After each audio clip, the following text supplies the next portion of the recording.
Hey, beautiful humans, welcome back to the Scenic Route. I'm Jen, your Swiss sociologist, mental health advocate, and host. And today we're flipping the script on everything you thought you knew about veganism. Like, picture the word vegan. What comes to mind? Militant activists? Or that friend who won't shut up about their favorite brand of almond milk? Well, my guest today, Matthew Halteman, has written what might be one of the most refreshing takes on veganism I've ever encountered. His new book, Hungry Beautiful Animals, isn't about guilt tripping you into giving up cheese or showing you disturbing factory farm footage. It's a love letter to life itself. And we're not swapping recipes now on the pod. We're unpacking how choosing what goes on your plate can be a radical act of defiance against a system that profits from domination and control. Because at its core, veganism challenges the ultimate form of totalitarianism, deciding which lives matter and which don't.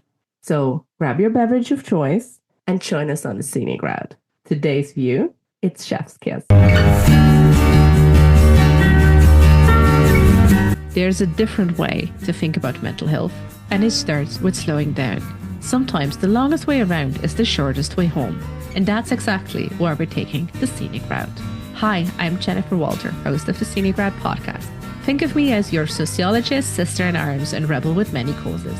Together, we're blending critical thinking with compassion, mental health with a dash of rebellion, and personal healing with collective change. We're trading perfectionism for possibility and toxic positivity for messy growth. Each week, we're exploring the path to better mental health and social transformation. And yes, by the way, pretty crystals are totally optional. You ready to take the scenic route? Let's walk this path together.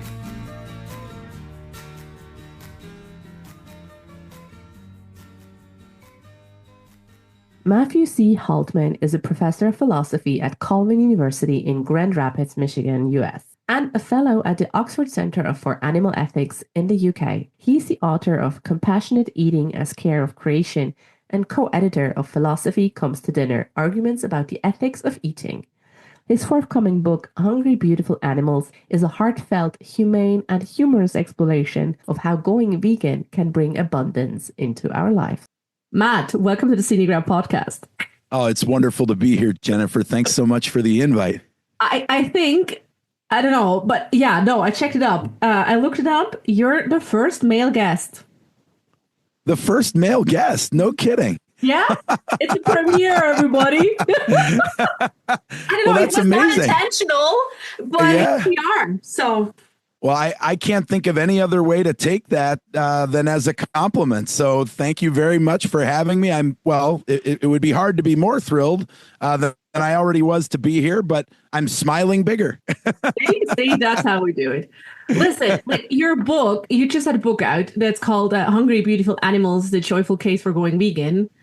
And it immediately caught my attention because it takes such a refreshingly different approach from the usual guilt-inducing shock value tactic we often see in vegan advocacy, right? Instead of leading with disturbing images of factory farms, you've created what you call a love letter to life itself. So what inspired you to take this joyful, flourishing focused approach rather than the more common path of showing, let's say, the darker side of animal agriculture? Right. Well, I wish I could say I got it right on my first try, Jennifer, but in fact, what is it they say? The long way around. Yeah, exactly. We're on the scenic route, and the long way around was definitely the shortest way to Hungry Beautiful Animals. I mean, I have to confess that, it started as it often does. Change often starts for human beings with horror, right? It's like, as they say, if it ain't broke, we won't fix it, right? And so, my first experiences with this were very similar to the ones, we've all seen a million times, the PETA videos and the rebukes from fellow philosophers and the big eyes of my bulldog boring deeply into my soul and saying, what about the other 100 billion just like me, except they're chickens or goats or cows or turkeys? And so really shame and blame is where it began for me, right? The journey started with that feeling that, oh my gosh, I really don't want to give up all these foods that I love, but I feel obligated, right? I feel ashamed of what I'm I'm involved with. I feel like if I don't do something, I deserve blame. And so initially, right, it felt like that. But Mhm. as I gained confidence, something really interesting happened. Right? I started to notice that it wasn't so much that I was against suffering, so much as it was that I was for flourishing. Right. Mhm. Once I started, on this path and teaching these things and observing in the classroom, I'm a philosophy professor, so I have a lot of opportunities to mess up in front of others, right? Before I get it right. And I started very much with the traditional, right? Here's the arguments. Here's the facts. Here's the terrible, shameful, right, story that's been hidden from you by late capitalism, right? I mean, all the things that we're used to hearing when we finally get around to seeing that changes are necessary. But what I observed, right, in about 10 years of teaching kind of on the fringes of this more sort of shame-based approach was that, what people really respond to is the delight.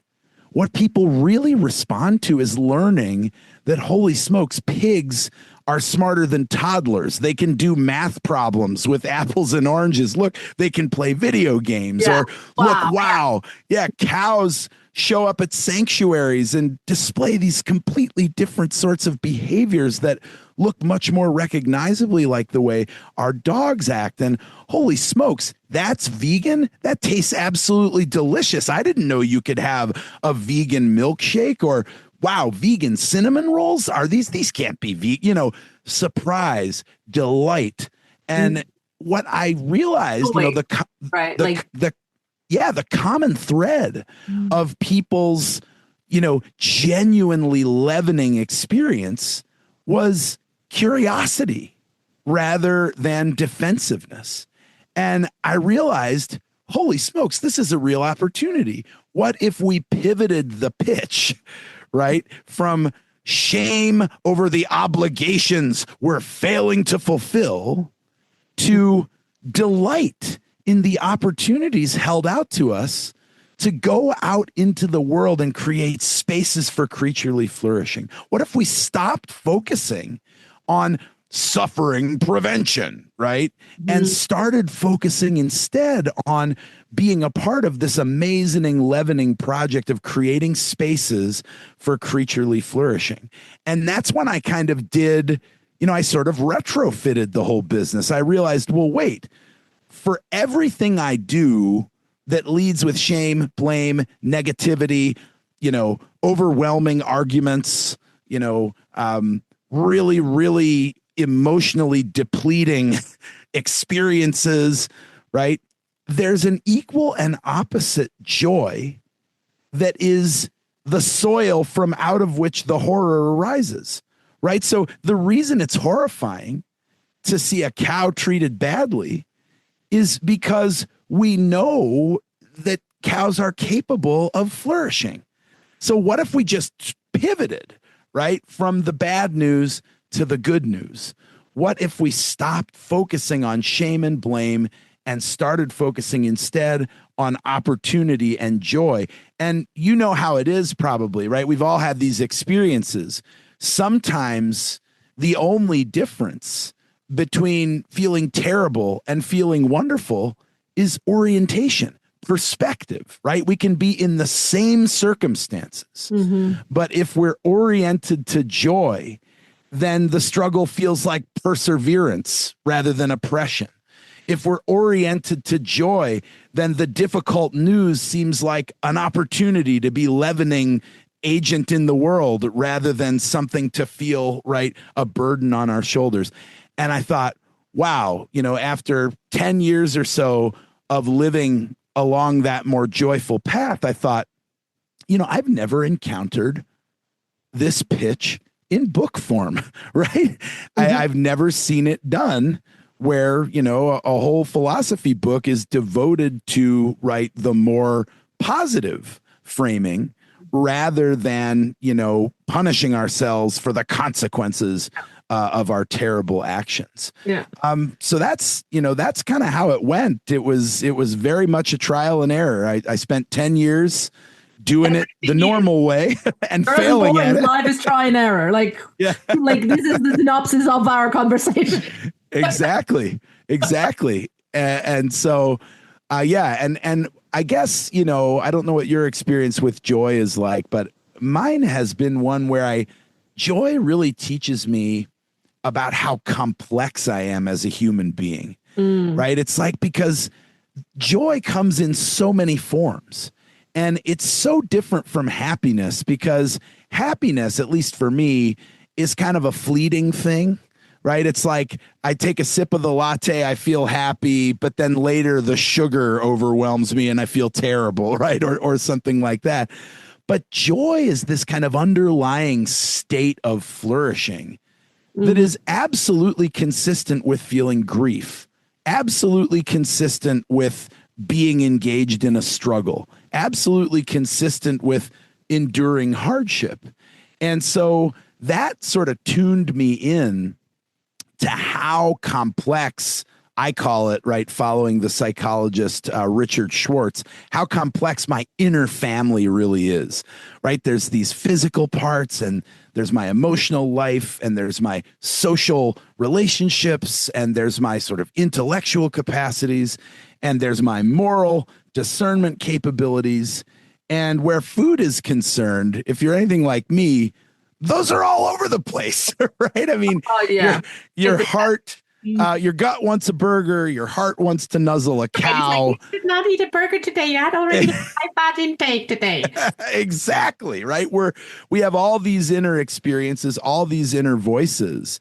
And on the shame and blame model, the going vegan thing feels like a chastening, right? Of every last one, right? The physical craves the meat. Well, you can't have that. That craving is bad, right? And the social you wants to be out and about at a restaurant eating normal foods with your normal friends. And no, you can't do that. You have to stand apart in these really rigorous ways.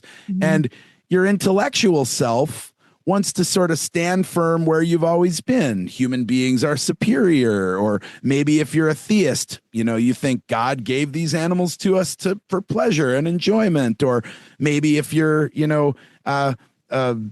coming from a more naturalistic frame of reference, you think, well, we're at the top of the food chain and we evolved as omnivores, right?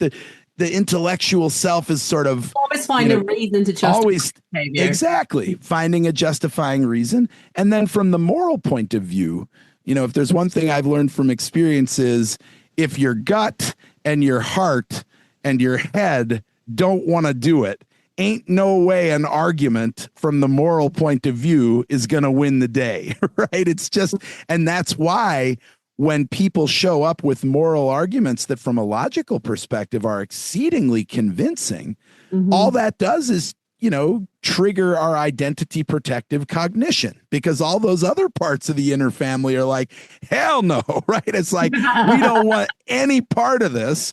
Absolutely not. You can take your morality and stick it where the sun don't shine, right? And so, but when you come at going vegan from this more abundant perspective, right, it takes on a completely different hue, right? I mean, physically, you expect more energy. You expect less inflammation. If you're an athlete, you expect shorter recovery times and longer endurance. Emotionally, you can expect more inner coherence, right? There's no cognitive dissonance because you think of the pigs in the same way you think of the dog that's snoring at your feet. And intellectually, you don't have to shy away or, take shelter in the old arguments, because you're on the cutting edge of what the cognitive ethologists are saying about members of other species and their inner lives. And right, that diseases of affluence are correlated in abundance with eating these sorts of foods. And then from the moral point of view, because, right, your physical and emotional and intellectual parts see this opportunity rather than this chastening. Society, right? We know a huge driver of climate change is like animal agriculture and mass production. Absolutely. Mm. And yeah, so on all of those registers, when you pivot to the abundance perspective, instead of having an inner family that's fighting itself, right? You get this harmony generated Mm. across these different parts of who you are. And that's where the joy comes in, right? Because no matter what my circumstances are, I find, and I know this is a big part as a listener, right? I've learned that you always talk about social change from the inside out, right? That the way social change happens is that we get things right on the inside. We find our joy, we find what allows us to be a leavening agent, and then we go out into the world, right? And that joy attends to our power, Yeah. in the circumstances where we find ourselves. And so that really has been, my experience in pivoting from the scarcity orientation, where my inner family was always squabbling, right? They always wanted, Yeah. different We're not things, agreeing with each other. to this more abundance oriented focus where there's real alignment now on the inside, which makes it so much more easy to go out there into the world with joy. I think that's a good I want to hook in there. And here you're like the philosopher's view on joy, right? I agree with you on the distinction between joy and happiness, and that happiness has more of a fleeting character and joy is more of a like an underlying current. But it increased like right now, the times we're in, it Oof. feels increasingly hard to allow yourself joy. Mm-hmm. Although we know, and I fully agree, joy is a big catalyst for well-being and change. For like, what are your philosopher words on how can we find joy and how can we cultivate more joy in our lives? Yeah, well, that is such a good question. And I think it is the question of the hour, because if I had to think about the difference between, right, or, what is the opposite of joy? I think the temptation is to say, well, the opposite of joy is sadness. I disagree. I think the opposite of happiness maybe is sadness, but Yeah. the opposite of joy is anxiety. Right? Oh, it's Anxiety, right? Anxiety is this disposition that sees the future as a threat, right? It's this fundamental orientation where the unknowability of the future, the things that may unfold, and of course, at the center of it, our lack of stability, our finitude, our proneness to error, right? The other adversaries pushing in, right? And for anxious creatures like human beings, I actually think joy is the one and only antidote, right, to that feeling of anxiety. And so at a time in history where, the specter of authoritarianism is wielding its ugly head again, yeah. what those forces want is pervasive anxiety. What those forces want is to be in your head, rent free at all times, terrified of things that haven't even happened yet, so that when they do happen, if they do happen, there's no resistance, right? There's nobody ready to oppose, right, what's coming next. People who have joy are very difficult to control, right? People, Persistence and defiance. Just yeah, people who have joy are indomitable in my experience, because what they've learned from experience is you can burn me at the stake and I can have joy, right? You can take away my property and I can have joy. You can put me under oppression and I can have joy. And when somebody has that level of, I think of it as sort of stability in being, right? Or authenticity in being. It's just so much harder to instill fear. Now, that doesn't mean that joyful people, right, can't be afraid. I mean, evolutionarily, fear is a really helpful thing. Joyful and being joyful and being afraid are connected, right? Like right. No, joy, absolutely. But being And yeah, and that's another important distinction. I'm glad you raised that, right? Because it's the difference, right, between anxiety and fear, Yeah. right? I mean, we're always going to be to some extent anxious creatures because we're limited in our It has a understanding and protective purpose in its nature. prone to Oh, error. good Exactly. for that. Yeah. So I guess I'm inclined to think, denying ourselves joy right now, at least if you've read any Hannah Arendt, or if you've read any, well, what philosophers have to say about totalitarianism and authoritarian, denying ourselves joy, community, delight, those are the absolute worst things we can do right now, right? If you're concerned about, totalitarian rule, if you're concerned about people interested in dominating, the very worst thing you can do is turn inside and abandon joy.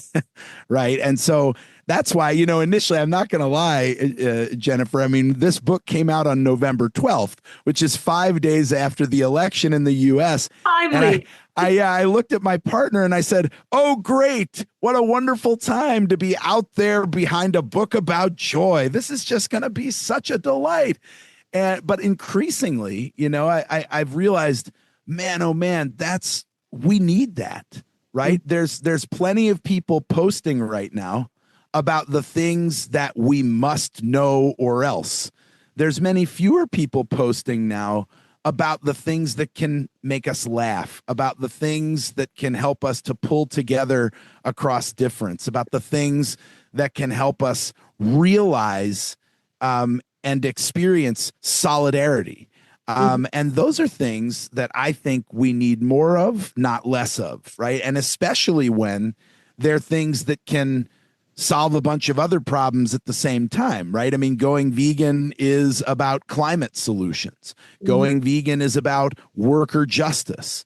Going vegan is about, right, minimized impact of diseases of affluence that are making life worse and death near to unbearable for millions and millions of people, right? And so the leavening multiplier, I mean, I often say that going vegan is the biggest abundance aggregator that I've ever come across in 20 years. As I think of philosophy as the lived pursuit of wisdom in our everyday affairs, practiced through daily exercises that move us in the direction of flourishing. I have never found an exercise with more abundance aggregating power than going vegan. And so I'm with Carol J. Adams, the feminist vegan, eco-feminist vegan, who wrote a book called Protest Kitchen.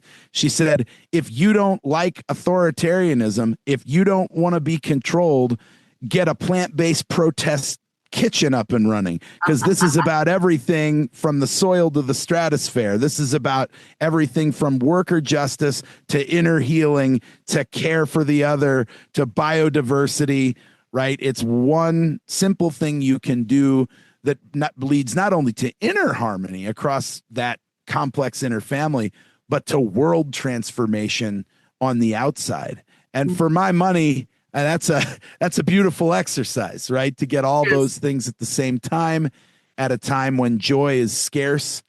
I'll take it, Jennifer. Yeah, 100%. And I think you've raised such a beautiful point. If joyful people are less gullible to control, which even if you're not vegan or not yet vegan or on your journey to becoming vegan, like I know from my personal experience, my diet is way more balanced in general when I'm feeling joyful and satisfied and excited versus when I'm like feeling bad for myself, feeling ashamed, feeling everything, right? Usually when I realize I'm adding shit to the online cart that I don't need. Yeah, That's my telltale sign of like, oh, you're not joyful right now. You're not, something is off. absolutely. And I'm like, okay, no, hold on, before I deactivate like pay in one click shit. That like I have to go get my credit card. Usually those couple of steps help me to be like, no, actually, I don't need this shit. It's just a fucking band-aid, right? Absolutely. And that I love the way you describe that inner struggle, because right, that's exactly what's happening, is that like there are different parts of you that when you're down want to self-medicate with food, and then there are other Stop parts of making with you. anything like with like Yeah.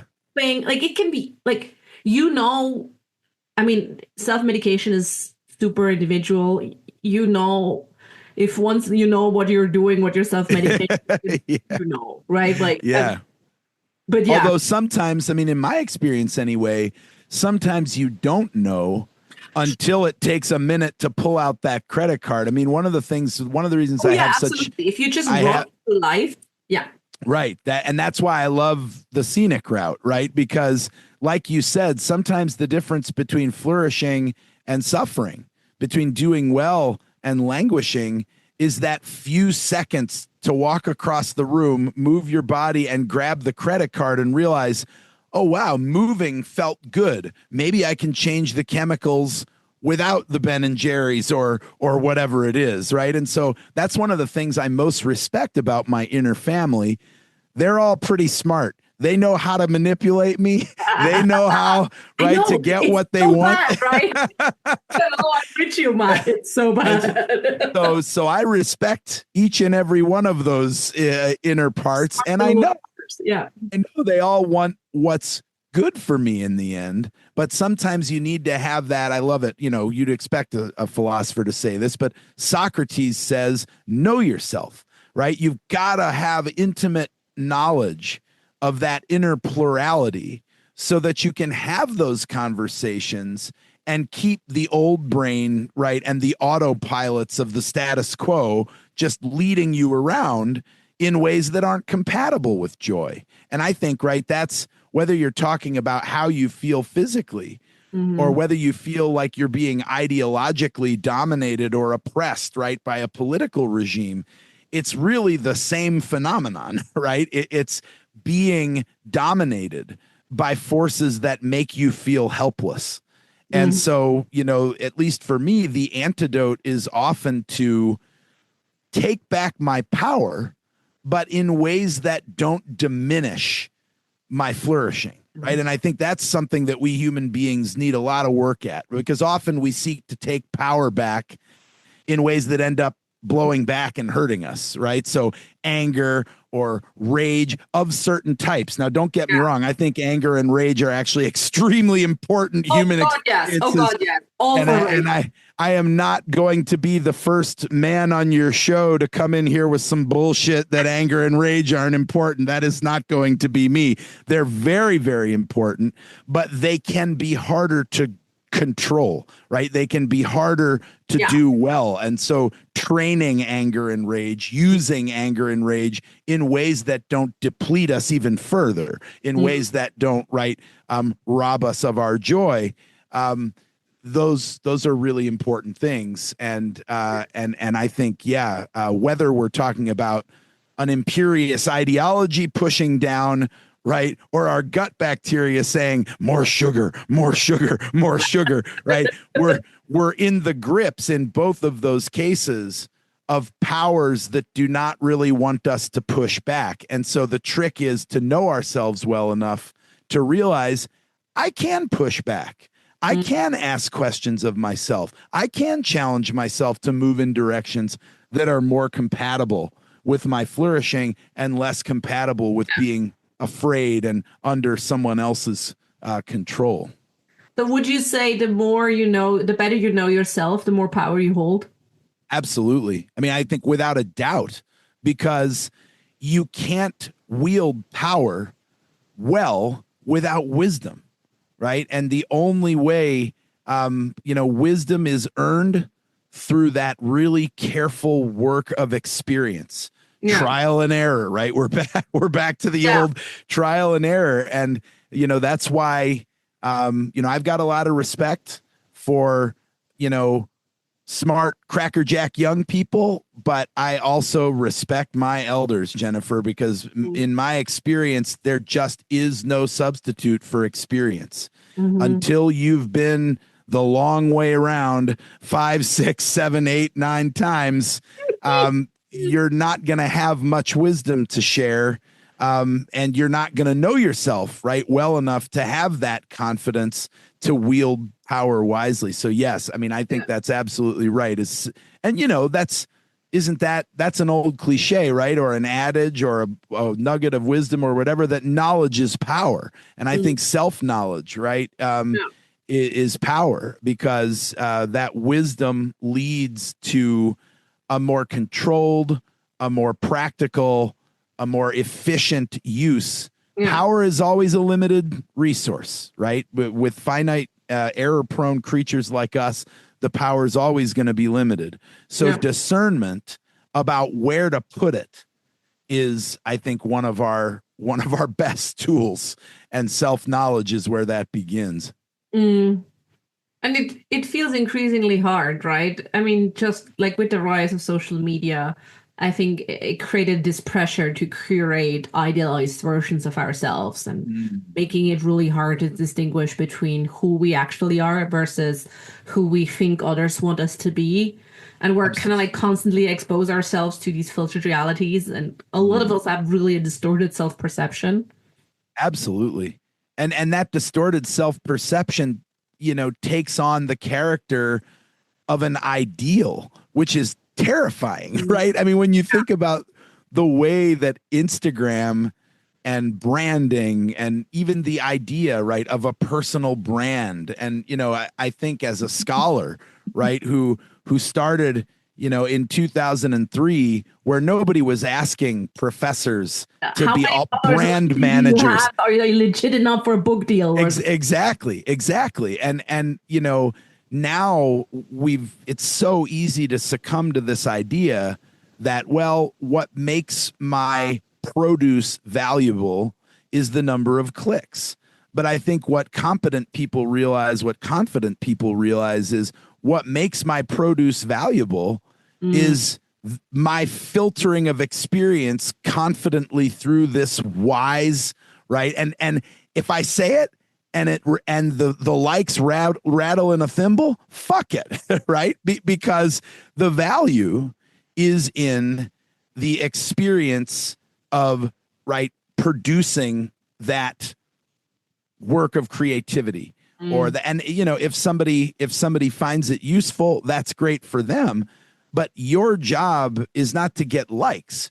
Your job is to bless the world in service, right? And if people come around to finding that useful, that's a beautiful thing. But I reject the idea that good work comes from conforming to Insta culture, right? I mean, I think, and maybe I'm just old. There's probably some young boomer talk. Probably, yeah, that's no. My kids. I mean,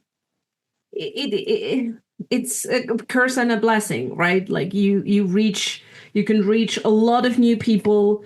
Once, I don't know, when maybe a post of yours hits a chord and resonates, and that's beautiful, right? But yeah, at the same time, it can make a lot of things harder. But so how do we, I think it's just such an interesting juxtaposition, right?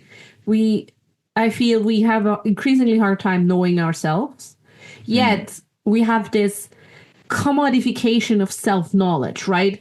It's where the journey inward is just yet another product to consume, right? We have personality tests and like self-help books with shit you have read 1,000 times that's so generic that doesn't help anybody. Like wellness retreats and social media influencers selling whatnot, right? Like what's your take on finding out, okay, who am I? Yeah.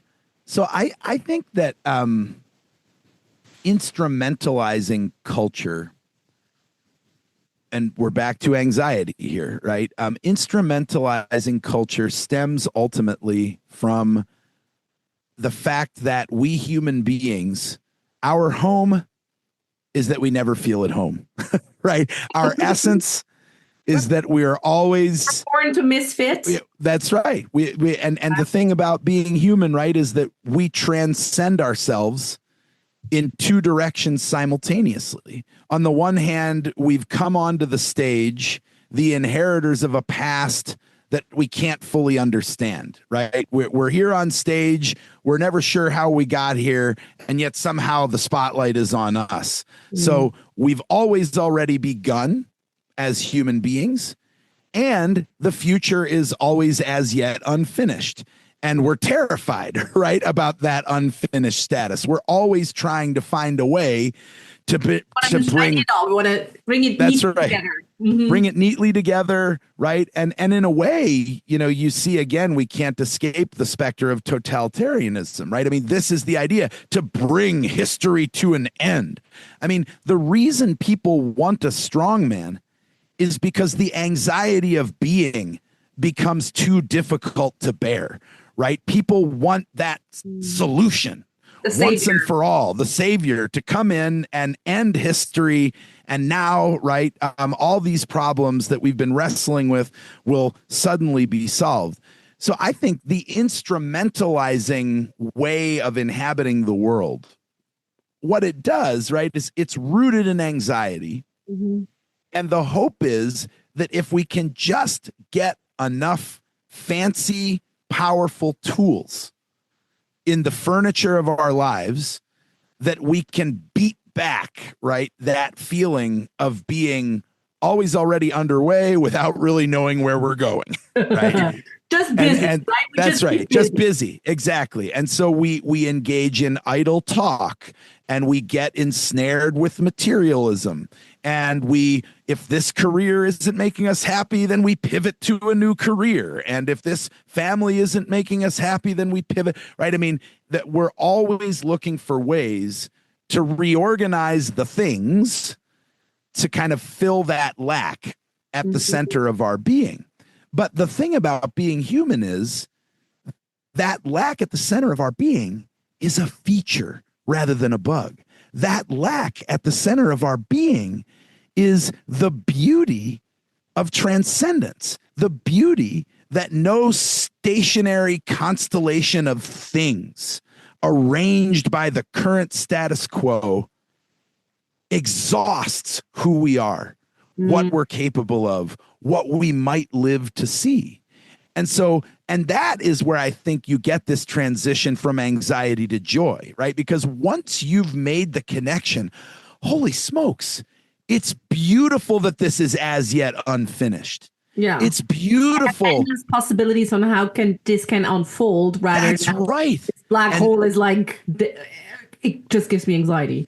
Exactly. So instead of being a black hole, what we have is a constellation of opportunities, possibilities for the undoing of injustice, possibilities for the undoing of abuse, possibilities for healing, right? Being unfinished means that the hope of transformation is always still out there. And so I think the trick, right, of moving from anxiety to joy is to recognize that anxiety is actually our friend if we use that feeling of not being at home.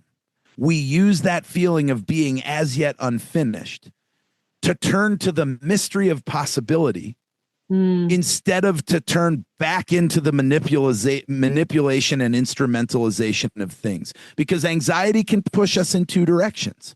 Anxiety can open us to the mystery of possibilities beyond the current status quo, or anxiety can send us ever more frenetically into the maintaining, right, of the things that give us the prosthetic devices, right, that give us the illusion that we're in charge. And so I think, now don't get me wrong, Jennifer, I'm not saying that the instrumentalizing mode isn't important, right? We absolutely have to be able to enter the instrumentalizing mode, right? We can't tell the difference between Cheerios and Lucky Charms without thing-oriented apprehension, right? We need to be able to zero in on different things, objectify them in various ways, right? Yeah. Bring some of them into our lives. Easier. Exactly. Push some of them away. Without the instrumentalizing attitude, we wouldn't be alive for 24 hours, right? I mean, it's what moves. That's why we drink water instead of gasoline, because we're able to instrumentalize, right? And make good decisions, about what belongs in here and what doesn't. But the risk, I think, of the instrumentalizing mode is that it can take over our entire being. It can hijack our becoming. It can get in there and bully us into thinking that if we can't instrumentalize it, right, then it isn't worth pursuing. And that, I think, is where we end up really capitulating to the wrong kind of anxiety and sort of turn our backs on the joyful pursuit of those mysteries of possibility that lie beyond, right, the configurations that are currently providing us comfort. And I think politically, right, maybe the disposition to take now is, wow, maybe what all of this is about is that in various different ways, people are realizing the current configuration of the status quo is failing us, and it's failing us massively. Mm-hmm.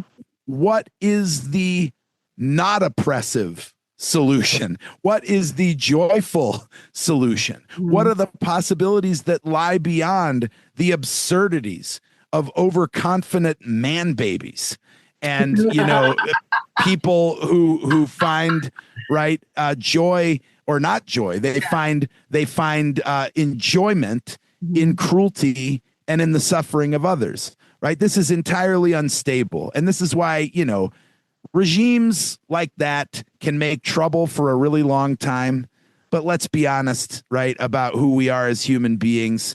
Everything we think is important will be a ribbon of ossified ash that, if any of us sparky apes of the savannah survive, right, will excavate from this thin band of rubbish, right, that was our entire world, right? I mean, the things that we are up to in the grand scheme of things, in the twinkling of an eye, right, are very, very small indeed. But on my view, that should give us courage to hope that the current configuration can be replaced with something much more beautiful.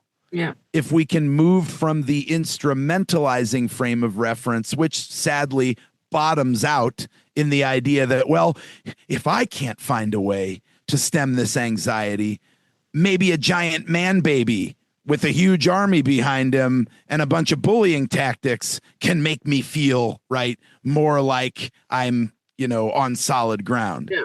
I think that our imaginations will succeed in taking us past those absurdities, even though I know that they will cause a lot of harm and suffering. Please do not hear me minimizing the harm and suffering that people will experience on account of this folly. I mean, that people will suffer, people are suffering.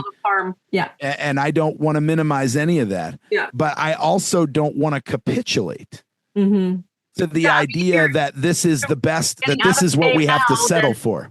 Yeah. We do not have to settle for this, and we won't settle for this. And who knows how long it'll take. Who knows how many of us will give up very important things in the resistance. I pray that we'll be able to do it in ways that, are nonviolent and in ways that bless the world. And that's the work that I feel called to do. That's the work that I will be attempting, right, is the peacemaking and the imagination expanding and the invitation, right, to invite the experience of difference with hospitality and joy, right? As a philosophy professor with very limited reach, that's where my focus will be. Nobody will find me leading a revolution. I'm just a philosophy professor. But I think we all have to find, right, the ways that we are going to be defiant of despair, because that's what authoritarian regimes are ultimately, a response to. They're a response to despair. And the only thing that can replace them and thrive in despair, right? That's Otherwise, exactly right. Not see the current climate we have. It's absolutely. That's right. A joyful, a joyful citizenry with self-knowledge and fulfilling experience would not find itself in this situation, right? Because it's not appealing unless you're in despair. Yeah. It's but this is an important point, right? Like where I also, well, first, like you will always be in the Scenic Route Hall of Fame for calling out man babies. I think that's my favorite term. But it's really about like acknowledging the despair of people, right? Because I think that's often something leftist movements or intellectual circles kind of like gloss over. Absolutely. And where then obviously if someone shows even a fake empathy for their despair, people latch onto it. And I call it fake because they cannot feel real empathy. It's impossible in a total, like it's not. Mm-hmm. So that brings me to another interesting point I want to like discuss in our like final minutes here. And it goes further than just veganism, right? Although like studies show, right, that plant-based diets are more common among people with higher education and income levels, or individuals with university degrees are more likely to engage in climate conscious actions. And we need for ultimately for any defiance or any movement, any revolution, whatever you incline to start, it needs to be wider. Like our circles need to be wider than just the circle of educated people, let's say, right? Or overly educated people. Like how do we bring these concepts also of like the concepts of instrumentalism, of totalitarianism, of trying to find simple solutions to wicked problems. How do we bring these concepts to a wider audience in a way that feels accessible rather than elitist? And I think currently we're really struggling with that. Yeah.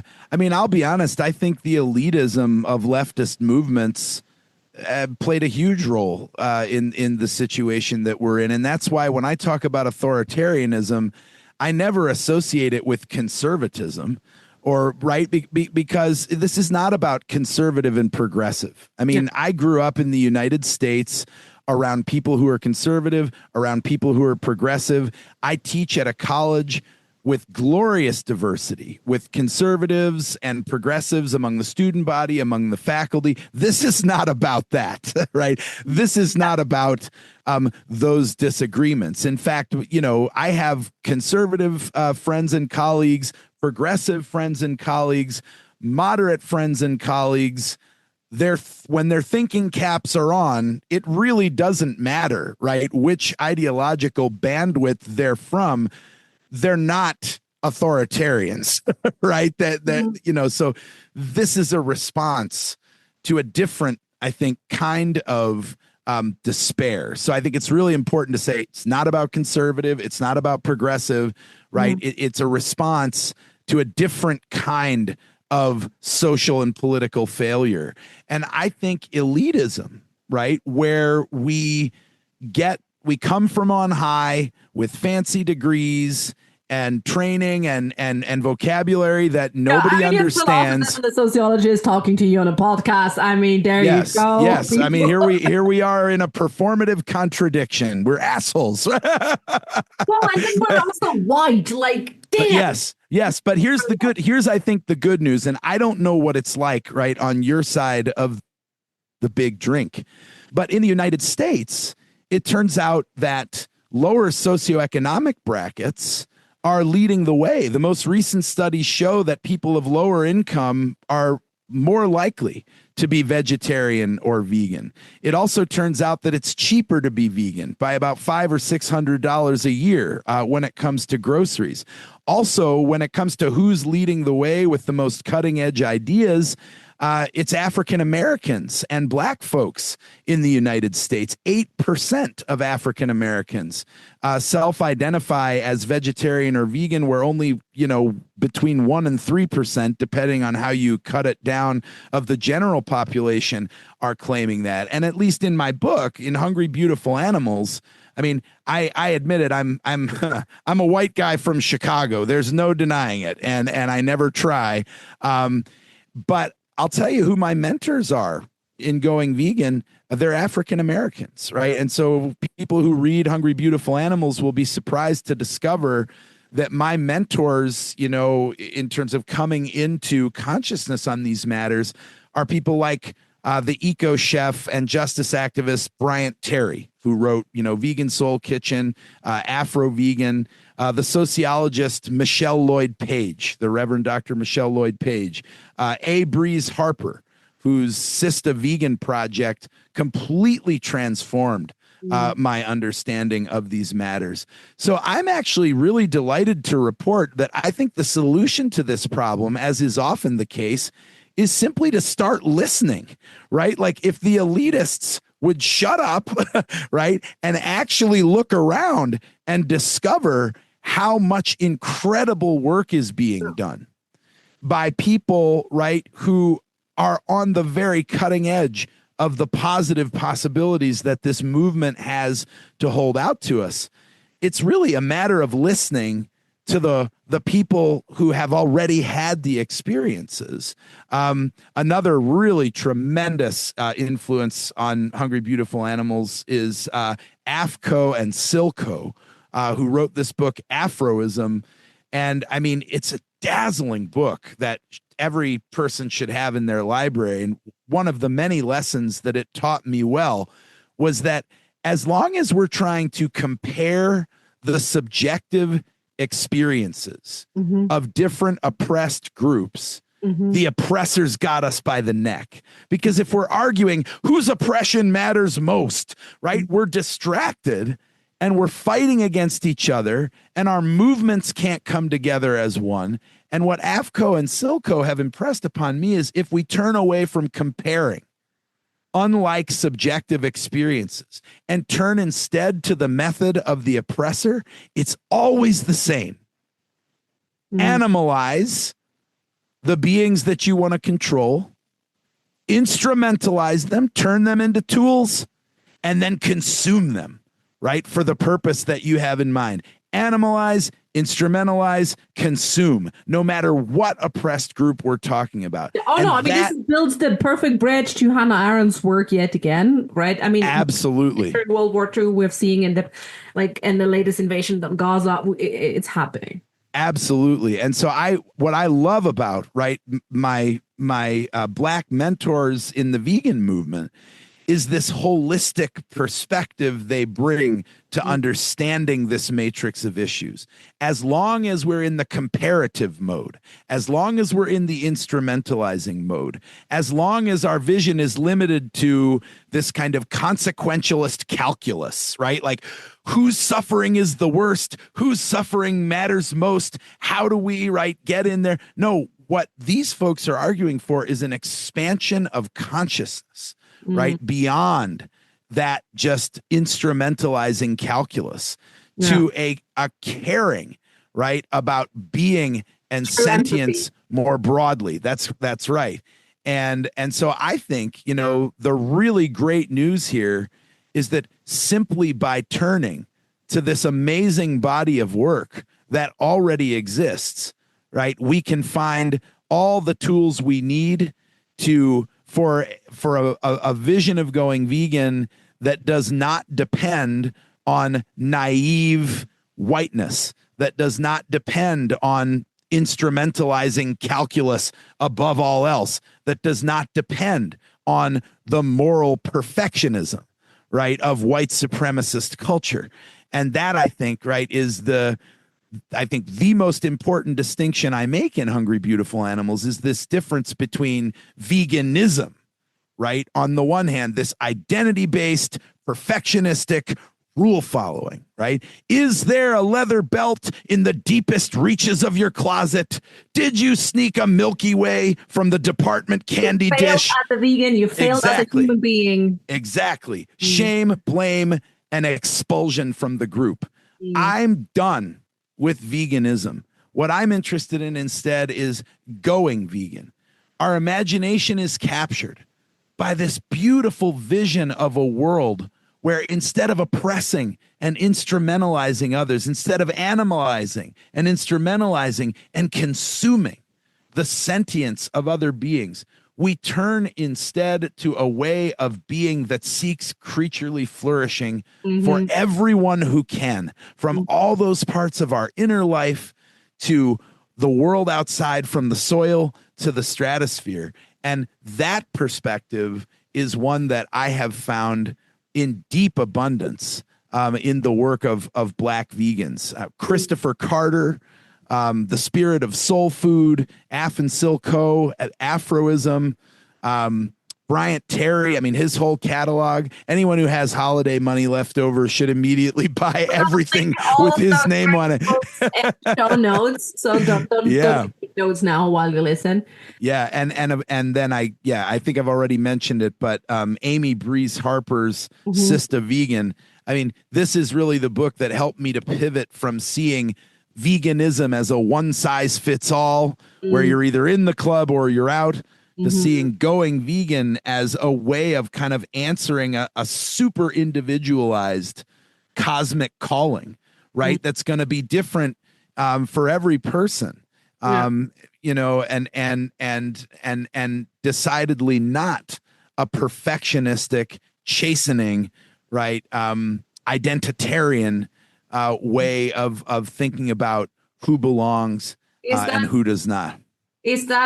Do you think is that at the heart of, you know, when you have a group, when you're meeting new people and someone says, oh, I don't know, is this vegan? Everyone else almost goes like, oh my God, I roll a vegan. Whoa, he's gonna start a sermon in 3, 2, 1. Like, we have almost like a lot of us have almost like this visceral reaction to 100%.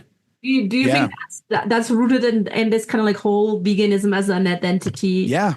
I think that's exactly where it comes from, right? Is that and often vegans unfortunately play into that, because that has taken over their inner family, right? Maybe their moral self and their intellectual self bullies their emotional and social self, because their emotional and social self, they want to say, look, we're committed to going vegan, but can we please just go to Thanksgiving and be with our families and not be rigid about this? And then their intellectual and moral selves are like, you're a fraud, you're inauthentic, you can't, you know, and so when that is what is going on inside of you, that is how you're going to show up in the world, right? That is how you are going to show up with your friends. My guiding idea, right, in Hungry Beautiful Animals is that there is nothing radical about going vegan, that in fact going vegan is based on kindergarten ethics, right? Nobody that you know has some radical, weird, right? No, I mean, what everybody is what I often think of as a vegan in waiting. You have all the beliefs you need, all the experiences you need, all of the ethics that you need. If you read Charlotte's Web by E.B. White as a 5-year-old and you were cheering for Wilbur and Charlotte, you are in. You are in, right? This is not an exclusive club. This is a wide open club. Now, if you do merch, this is your t-shirt slogan. Vegan. Yeah, vegan in waiting. Yeah. I tell you, this is marketing gold. Listen, for my last question, if our listeners take just one thing away from our conversation that might enrich their lives, vegan or not, or wherever they are on their like becoming like going vegan journey, what would you hope that would be? Yeah. I mean, I think, you know, if you want to fall in love with justice, train your imagination on what a flourishing, joyful life looks like, so that you can see what oppression steals away. We need to feed our imaginations, right, on this vision of beauty, so that it's not so much that we're against oppression. We are, but it's because we're for flourishing. Yeah. We can't stand to see oppression because we know the beauty of the alternative, right? Oppression can't get a foothold where people understand the beauty of flourishing. Because once you understand the beauty of flourishing from the inside, that's what you want for everyone else, right? Scarcity comes from failing to understand that being is abundant, right? What turns us toward the violence and the oppression is the belief that if I don't hoard, others will kill me. Right? If I don't take what's mine, I'll lose my influence, right? But once you're coming from an abundance perspective, others and difference, right? We can pivot away from that defensiveness and toward curiosity, right? So I guess you asked for one thing, I'll give you two, right? It's fair. It's fair. I would pivot. Nothing lasts for yeah, right. Yeah, we can never stick to the script. It's always going to be the long way around. But you're the one who called it the scenic route, so I'm just helping you build your brand. I take part of the blame. It's okay. So, Mads, where can people find you online? Where can people get your book? Tell us, where can people find you? Great. Well, the book, again, is called Hungry, Beautiful Animals, The Joyful Case for Going Vegan. And it's a weird enough title that we were able to get the .com. So it's just hungrybeautifulanimals.com. We've got, good for you. hungrybeautifulanimals.com. We've got lots of resources there. You can learn more about the book. You can read about the experiences of readers who have put these tools into action. I'm also, despite the fact that I'm kicking and screaming, I am following the orders of my publicist to post twice a week on LinkedIn, where you can find me, and to make occasional posts on Facebook and Instagram. But I will not lie, that part of it is a little bit half-hearted, because for me, joy is not ultimately compatible with spending large swaths of my life online. So,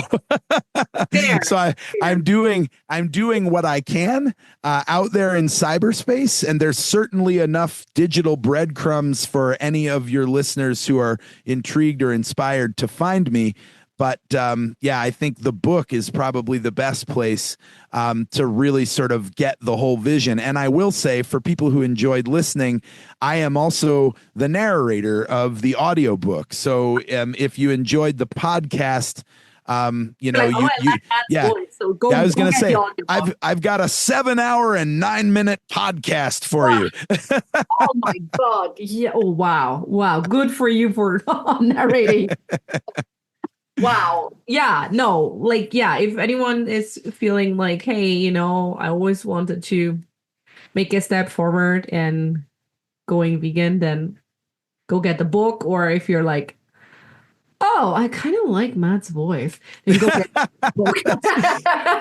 So always start small and play to your strengths. It doesn't have to be, Rome wasn't built in a day, and our inner families are too complex. So zero in on what you find intriguing and start there, and then take the long way around, because it's by far the shortest way home when it comes to something as rich and beautiful as sustainable vegan living. 100%. I could not have said it better, and I think you've stole that from my website. So I did. Oh, I'm just kidding. I love it. Thank you so much, Matt, for being on the Scenic Route podcast. Yeah, it's really been a joy. Thanks so much, Jennifer. And just like that, we've reached the end of another journey together on the Scenic Route podcast. Thank you for spending time with us. Curious for more stories or in search of the resources mentioned in today's episode? Visit us at scenicroutepodcast.com for everything you need. And if you're ready to embrace your scenic route, I've got something special for you. Step off the beaten path with my Scenic Route affirmation card deck. It's crafted for those moments when you're seeking courage, yearning to trust your inner voice, and eager to carve out a path authentically, unmistakably yours. Pick your scenic route affirmation today and let it support you. Excited about where your journey might lead? I certainly am. Remember, the scenic route is not just about the destination, but the experiences, learnings, and joy we discover along the way. Thank you for being here, and I look forward to seeing you on the scenic route again.